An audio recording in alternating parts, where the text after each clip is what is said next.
భారత రాష్ట్ర సమితి బీఆర్ఎస్ పార్టీ ఎక్కడుందా అని నేను ఒక ఉమ్మడి వరంగల్ జిల్లాకు సంబంధించిన ఒక నాయకుడిని అడిగా. బీఆర్ఎస్ పార్టీ నాయకుడిని అడిగా. నిన్న ఫోన్‌లో అడిగా. ఆయన ఏమన్నాడో తెలుసా? సోషల్ మీడియా ఉంది సార్ అన్నాడు ఆయన. ఆయన అన్నమాట సోషల్ మీడియాలో ఉంది కదా సార్ అన్నాడు. ఇది ఆశ్చర్యం వేసింది. సోషల్ మీడియాలో ఉండడం ఏంటయ్యా బాబు! ప్రజల్లో ఉండాలి.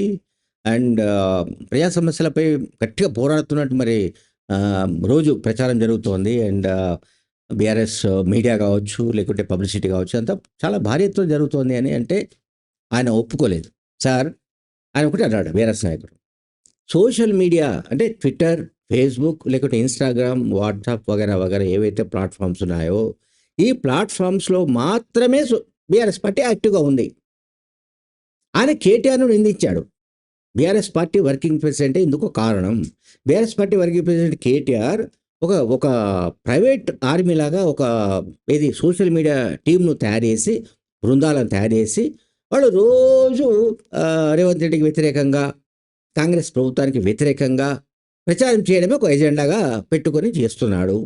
దీనివల్ల ఫలితం ఏంటో మాకు తెలియదు సార్. మాకు ప్రజా సమస్యల పైన వాళ్ళు జిల్లాల్లో, గ్రామాల్లో కార్యక్రమాలు చేపడితే దానికొక ఊపు వస్తుంది. అండ్ దానివల్ల పార్టీ కూడా బలపడే అవకాశం ఉంటుంది. కానీ కేవలం సోషల్ మీడియాలోనే పార్టీ విజృంభించడం వల్ల ఉపయోగం ఏంటని వరంగల్ జిల్లాకు చెందిన బీఆర్ఎస్ నాయకుడు అన్నాడు. సరే బీఆర్ఎస్ నాయకుడు అట్లా అన్నాడని కాదు గానీ, నిజంగా మనం ఒకసారి విశ్లేషించినా కూడా మనకదే కనిపిస్తుంది. బీఆర్ఎస్ పార్టీకి సంబంధించిన ప్రతి అంశము లేదా రేవంత్ రెడ్డికి వ్యతిరేకంగా మాట్లాడే అంశాలన్నీ కూడా మనం ట్విట్టర్‌లో చూసుకోవచ్చు. అయితే ట్విట్టర్‌లో ఎంతమంది ఫాలో అవుతున్నారు అనేది ఒక ఇష్యూ. ట్విట్టర్ గానీ, లేకుంటే ఇంకో ఏవైతే మనం అనుకుంటున్నామో సోషల్ మీడియా ప్లాట్‌ఫార్మ్స్‌లో ఎంత ప్రచారం జరిగినా అది అంతిమంగా ఎవరికి ఉపయోగం? దానివల్ల అంటే ఆహ్, ఇదంతా ఒక షో లాంటిది తప్ప సోషల్ మీడియాలో జరిగిన ప్రచారం వల్ల ప్రజల అభిప్రాయాలను మార్చడానికి సాధ్యం కాదు. ప్రజలు ఏ అభిప్రాయంతో ఉన్నారో మనకు తెలియదు. ప్రజలు ఇప్పటికిప్పుడు ఏ అభిప్రాయంతో ఉన్నారో మనకు తెలీదు. కానీ ప్రజల అభిప్రాయాల్ని మలచగలిగిన వ్యవస్థలు సోషల్ మీడియా ప్లాట్‌ఫార్మ్స్ కానే కావు. ఇది బీఆర్ఎస్ పార్టీ గుర్తించట్లేదు. కేటీఆర్ గుర్తించడానికి అసలు నిరాకరిస్తాడనుకోండి, అది వేరే విషయం. ఎందుకంటే కేటీఆర్‌కు మొత్తం ఆయనకు అండదండలు ఇచ్చేదంతా కూడా సోషల్ మీడియానే. అంటే ఆయన ఏర్పాటు చేసుకున్న సోషల్ మీడియా టీమ్స్ కనుక, ఆ టీమ్స్ మొత్తం ప్రతిరోజు కుమ్మి పారేస్తున్నాయి. ఏమి కుమ్ముతున్నాయి వాళ్ళు? ముఖ్యమంత్రి రేవంత్ రెడ్డికి వ్యతిరేకంగా కుమ్ముతున్నారు. రేవంత్ రెడ్డికి వ్యతిరేకంగా రకరకాల కథనాలను వండి వార్చడమే ఈ సోషల్ మీడియా పని. ఇది బీఆర్ఎస్ ప్రాయోజిత సోషల్ మీడియా పని. దీనివల్ల నిజంగా ప్రజల్లో ఎంత ఇంపాక్ట్ ఉంటుంది, ఎంత ఇంపాక్ట్ ఉంది అనే దాన్ని మాత్రం వాళ్ళు గుర్తించడం లేదు. లేదా ఆ రకంగా వాళ్ళు తెలుసుకునే ప్రయత్నం కూడా చేస్తున్నట్టుగా మనకు కనిపించట్లేదు. నౌ నేను చెప్పదలుచుకునేది అంటే ముఖ్యమంత్రి రేవంత్ రెడ్డి పట్ల ప్రజల్లో వ్యతిరేకత లేదు యాజ్ ఆన్ టుడే. ఇది పక్కా కన్ఫర్మ్డ్ న్యూస్. ఏ జిల్లాలో అయినా సరే మనం నిజంగానే క్షేత్రస్థాయిలో కనుక సర్వే చేస్తే ప్రజల్లో రేవంత్ రెడ్డి ప్రభుత్వం పట్ల వ్యతిరేకత లేదు. బికాస్ ఒకటి ఇందిరమ్మ ఇళ్ళు కావచ్చు, రైతు భరోసా ఇవ్వడం కావచ్చు, రుణమాఫీ కావచ్చు, లేకుంటే ఇంకా ఇతరత్ర పథకాలు సన్నబియ్యం లాంటి స్కీమ్స్ కావచ్చు, రెసిడెన్షియల్ స్కూల్స్ ఏర్పాటు కావచ్చు, ఇవన్నీ కూడా సానుకూలతను తీసుకొస్తున్నాయి, వ్యతిరేకత తీసుకురావట్లేదు. అయితే ఇప్పుడు రేవంత్ రెడ్డి పైన ప్రజల్లో వ్యతిరేకత తీసుకురావాలి. మనము ఒకటి గుర్తుంచుకోవాల్సి ఏంటంటే ప్రజల్లో వ్యతిరేకత రావాలంటే ప్రజల్లోనే రావాలి. ప్రజల నుంచి రావాలి వ్యతిరేకత. ప్రజల నుంచి వ్యతిరేకత వస్తే ఆ వ్యతిరేకతను అపోజిషన్స్ లీడ్ చేయొచ్చు. కాదనడం లేదు. ఆ వ్యతిరేకతను తమకు అనుకూలంగా మలుచుకొని దాని ద్వారా పోరాడొచ్చు. మనం కాదనడానికి లేదు. కానీ ఇక్కడ లేని వ్యతిరేకతను సృష్టించడానికి, అంటే కృత్రిమంగా వ్యతిరేకతను సృష్టించడానికి బీఆర్ఎస్ పార్టీ చేస్తున్న ప్రయత్నాలన్నీ బూడిదల పోసిన పన్నీరే. ఎప్పటికీ సక్సెస్ అయ్యే అవకాశమే లేదు.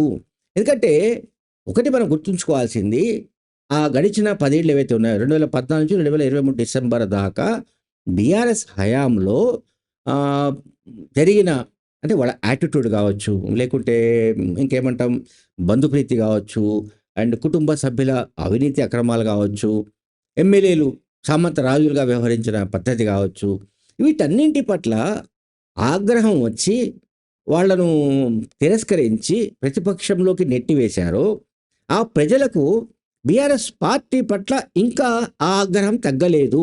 ఇది గమనించాల్సిన విషయం.